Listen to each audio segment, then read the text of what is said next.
ধর্মতলায় বসে পড়েছেন সংগ্রামী যৌথ মঞ্চ সহ অন্যান্য সংগঠনের যে সদস্যরা রয়েছেন। দাবি একটাই, অবিলম্বে সুপ্রিম কোর্টের ডিএ রায় কার্যকর করতে হবে। কালীঘাটে অভিযানের ডাকে সংগ্রামী যৌথ মঞ্চ সহ সরকারি কর্মচারীদের একাধিক সংগঠন, কিন্তু এই মুহূর্তে সংগঠনের কর্মী এবং সদস্য যারা রয়েছেন তারা বসে পড়েছেন ধর্মতলায়। কার্যত ধর্মতলা এই মুহূর্তে অবরুদ্ধ হয়ে পড়েছে। আমি এখনকার ছবিটা সরাসরি আপনাদের সামনে তুলে ধরবো। চারজন প্রতিনিধি আমাদের সঙ্গে রয়েছেন। সুকান্ত মুখোপাধ্যায় রয়েছেন আমাদের সঙ্গে, রয়েছেন রুমা পাল, শিবাশিস মৌলিক এবং অর্ণব মুখোপাধ্যায় রয়েছেন। আমি শুরুতেই চলে যাব সুকান্তর কাছে। এই মুহূর্তের কি ছবি? কার্যত বেশ কিছুক্ষণ হয়ে গেল সুকান্ত, ধর্মতলা অবরুদ্ধ হয়ে রয়েছে।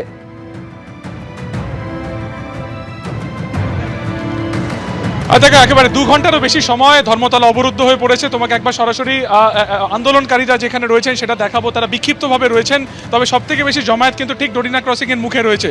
এবং এই 2 ঘন্টা ধর্মতলার মতন জায়গা অবরোধ হওয়ার কারণে কিন্তু শহরের অন্যান্য প্রান্তে সেখানে কিন্তু যানবাহনের একটা প্রবল চাপ সৃষ্টি হয়েছে। আমরা জানি যে বিকেল 4টের সময় প্রেস কনফারেন্স রয়েছে এবং সেখান থেকে কিন্তু পরবর্তী কর্মসূচি তারা ঘোষণা করবেন।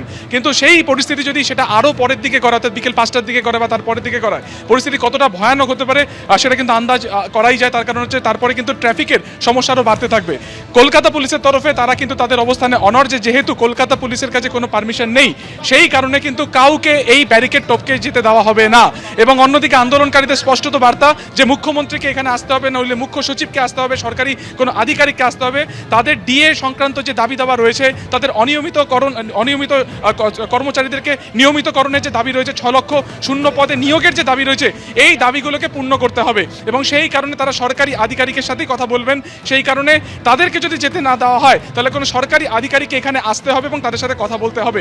ফলত দুপক্ষের এই আলাপ আলোচনা চলছে। পুলিশের তরফ থেকে বোঝানোর চেষ্টা হচ্ছে যাতে ধর্মতলা থেকে সরে তারা অন্যত্র তাদের আন্দোলন করেন। কিন্তু আন্দোলনকারীরা তারা কিন্তু তাদের অবস্থানে একেবারে অনড়, তারা একেবারে দৃঢ় প্রতিজ্ঞ যে তারা কোনোভাবে এই রাস্তা ছাড়বেন না। ফলত এই মুহূর্তে তোমাকে ট্রাফিকের যদি ব্যবস্থা বলি, যে নর্থ কলকাতা বা উত্তর কলকাতা থেকে যে সমস্ত গাড়িগুলি আসছে সেগুলোকে শিয়ালদা থেকে ঘুরিয়ে দেওয়া হচ্ছে।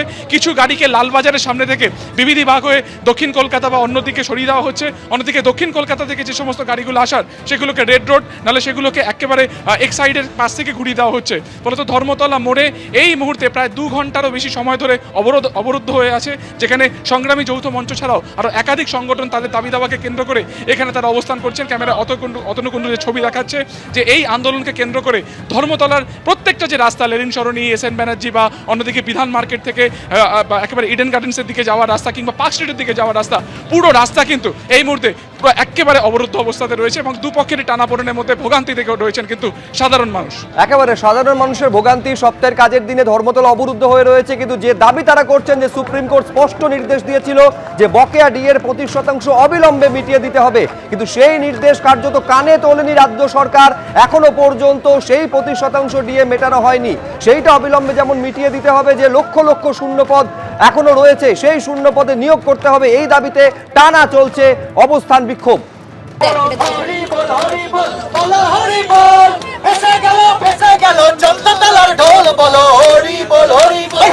হাইকোর্ট হেরে দিদি সুপ্রিমে গেল, হাইকোর্ট হেরে দিদি সুপ্রিমে গেল, গিয়ে দিদি মনি কোষে চড় খেলো, বলো হরি বল হরি বল, বলো হরি বল, ফেসে গেল 14 তলার ঢোল, বলো হরি বল হরি বল।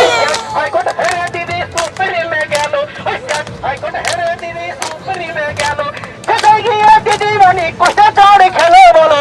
আমরা দাবি করেছি যে ওই ব্যারিকেড খুলতে হবে এবং পরবর্তী ক্ষেত্রে যতগুলো ব্যারিকেড আছে সমস্ত ব্যারিকেডগুলোকে না খুললে পরে অবস্থান এখানে চলবে।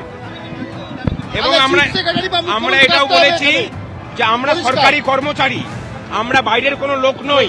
প্রতিদিন তাদের নির্দেশগুলোকে মানুষের কাছ পর্যন্ত পৌঁছে দেওয়ার কাজটা আমরা করি। সুতরাং আমাদের দাবি দাওয়া নিয়ে মুখ্যমন্ত্রীকে এবং চিফ সেক্রেটারিকে কথা বলতে এখানে আসতে হবে। ব্যারিকেড তারা বলেছেন যে খুলতে পারবো না, ব্যারিকেড আমাদের ব্যারিকেডও থাকছে, মানবে।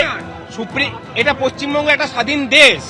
সুপ্রিম কোর্টটা বাকি ভারতবর্ষের বাকি অংশের সর্বোচ্চ আদালত, এটা এখানকার আদালত নয়। এটা এখানকার আদালতের নাম হচ্ছে মমতা ব্যানার্জি এবং সেই আদালতটা চলে কালীঘাট এবং নবান্ন থেকে।